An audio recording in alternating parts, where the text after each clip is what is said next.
A vertical well is started by drilling to just below the target formation. On reaching total depth, the drill pipe assembly is removed and the borehole is lined with steel casing. The next step is to cement the casing in place, and this is achieved by pumping cement down the drill pipe and forcing it through the casing shoe at the bottom of the well, and then up the void between the borehole and the casing until it reaches the surface.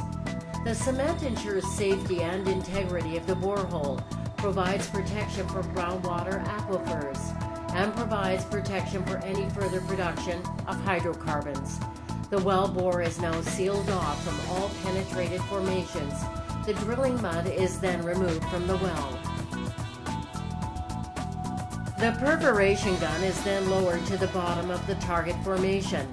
A wire line sends an electric signal to detonate explosive charges in the perforation gun, creating a permeable pathway into the target formation.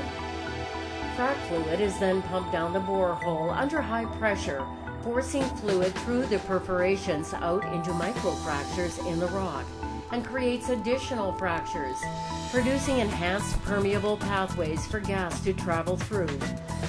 With one stage of the frac completed, the perforation gun is again lowered down the borehole, this time with a plug at the front end.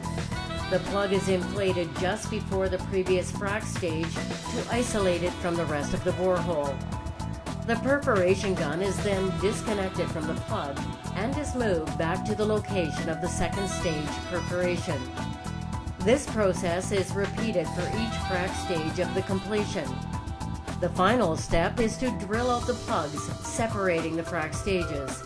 The service rig is removed and a wellhead valve assembly known as a Christmas tree is installed. The pressure is then reduced and the gas begins to flow from the stimulated fractures through the perforations into the cased borehole and makes its way to the wellhead where it is controlled by the Christmas tree.